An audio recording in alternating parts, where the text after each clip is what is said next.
Starmer's EU reset risks the US trade deal, is what it says on the front page of the Daily Telegraph, because, of course, Keir Starmer is now closing in on a new partnership with the European Union that could put a trade deal with the White House at risk, they say. I mean, we always knew that Starmer, in his heart of hearts, wants to be part of the European Union. He always said we will not be rejoining. Yes. But the fact that he actually said it slightly worries me, that he would want to rejoin it. So look, what he's going to do, what Keir Starmer's going to do, and we knew this was looming, is that he wants closer trading links with the European Union. So what he's going to do is, for food and veterinary standards, he's just going to sign up to EU rules in perpetuity. Yeah. So if they decide to change their rules in Brussels, we're going to just follow suit. We're not going to argue about it. We're not going to debate it. We're just going to follow suit. Yeah. And that means that we can export our foods and pharmaceuticals and all of our goods into agriculture, into the European Union, and we don't need to have any checks. And so there won't be any sausage tax or anything like that? No bureaucracy, none of that messing around,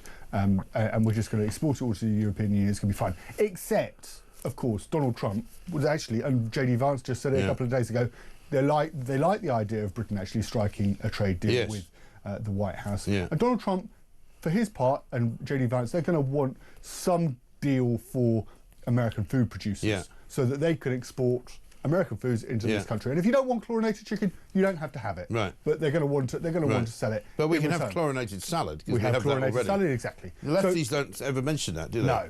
They always go, oh, chlorinated chicken. Oh, I mean, I don't remember buying any American food really in Britain. No. You know, I remember when the Sun did a big spread on it a couple of weeks ago. You know, these are the things that come in from America, things like peanut butter and various different things. Most of which I don't believe many people will buy in any great numbers, really. No. You know? But the problem is, of course, for Donald Trump and for that aspect of the trade deal. And Keir Starmer said he wants to sit on the fence, basically. He wants to keep the EU happy and America happy.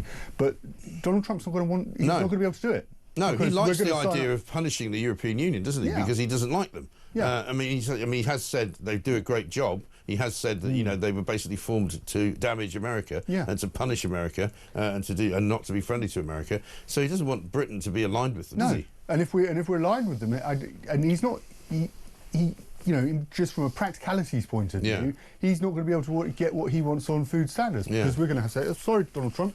We've signed up to these EU rules and we can't do a deal. And that's the problem. I mean, more worrying for us should be really that the rules which they set, which we then follow, could change. Yeah, they could change whatever they like. And they could change the rules to the detriment of the UK. Absolutely. And we, having signed up to them, would just have to go along with them. Yes, and we don't have any say in it. Which is the reason we left the EU in the first place. Yes, it is, Mike.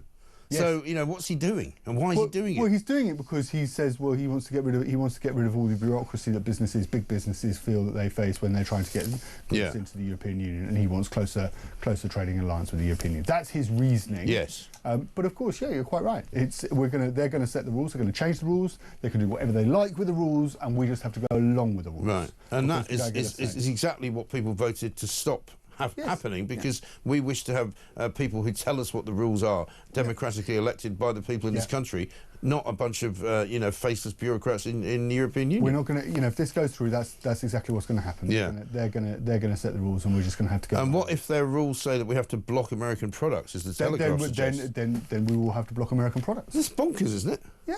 It's mad. It's at this particular time when we are trying to strike a trade deal, and what you have to also realise, Mike, is that when Trump is talking about a trade deal, okay, we're just talking about food here, but lumped in with that will be the 25% tariff on our cars as well. Yeah. So we could say, okay, we accept your food, but then we want some relief so we can get our Rolls Royces and our Jaguar Land Rovers and our Aston Martins exported into the United States. Right. So it's not just, don't just look at this. You listeners shouldn't just look at this in terms of food. There's a whole host of things that could be loaded. And the Americans in the last few days have said there's a likelihood that the car tariff, for example, would be relaxed. Yes. For Britain, but not for Europe. No, but Donald Trump, if he can't get his deal on food, then his trade negotiations are going to say, well, why should we help you out? Yeah, exactly. And the Times has a splash. Their front page story is on pharmaceuticals. Yeah, we export billions of pounds of apparently half of I think it's Pfizer's about £20 billion, which is about half of their profit,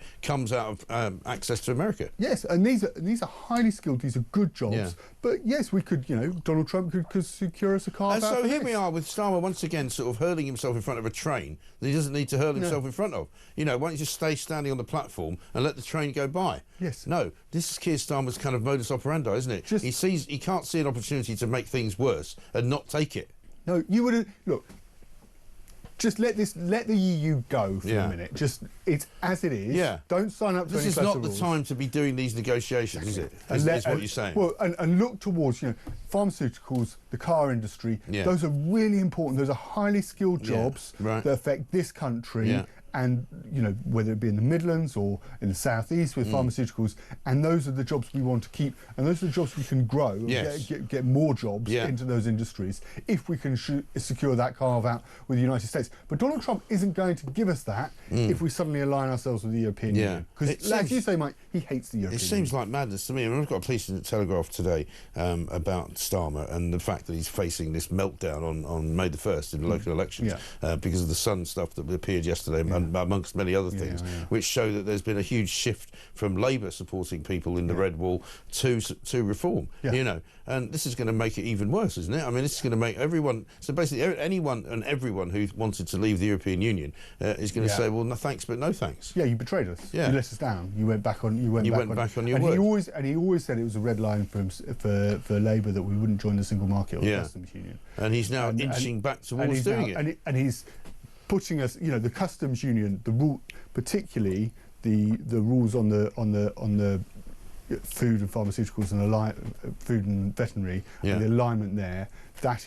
That's the customs union in all but name. Yeah, exactly right. I mean, the other big story, which is going to come and slap him very hard in the face, I think, whenever he comes back from holiday, is Britain is now facing a summer of discontent, according to the Telegraph. Union leaders laying the groundwork for widespread strikes, and that includes the NHS, civil servants, university staff, teachers, could all be staging walkouts over pay, job cuts and working conditions in the coming months. We already heard yesterday that there are bin strikes possibly looming in places like Cambridgeshire, in Yorkshire apparently, and in all other parts of the country as well. And Unite have said that could well be happening.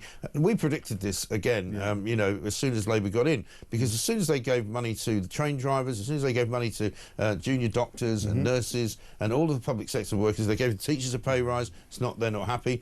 They'll go away and go on strike and come back for more money, and they'll probably get it. Yeah, and if you look at the issue around the bins, right, the Unite look at this as a huge success.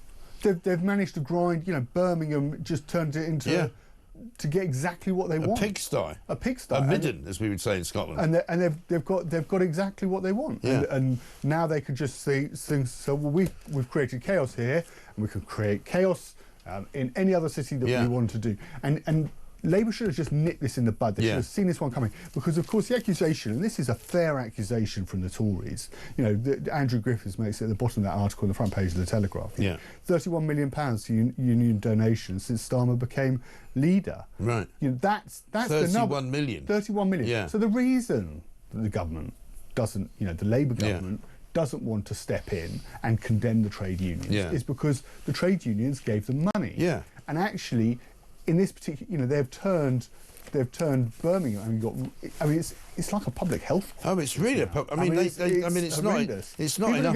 People are going to start getting really sick. Yeah, and there's a really interesting piece. In fact, we can speak to this guy Onay Kassab, who's the Unite Union leader, who apparently lives in southeast London, and basically they're quoting from him, and also Sharon Graham, who's Unite's general secretary, the most prominent voice during the strike, which is now in its 6th week, basically saying that these militants are directing this bin strike from suburbs miles and miles away from Birmingham. They're not actually there in Birmingham, where the havoc is being wreaked. And basically then they've got another piece in the Mail today in which they say Angela Rayner is about to hand even more power to the unions over the course of the next few weeks and months because of this workers' rights bill, where they'll be able to go on strike quicker, they'll be able to go on strike for longer, and they'll be able to go on strike with less of a kind of mandate from their members, And we've got page 1 of The Guardian. So this is, you might not think, oh, these stories aren't linked. Largest teaching union describes Reform UK as far right and racist, and they've got this is a National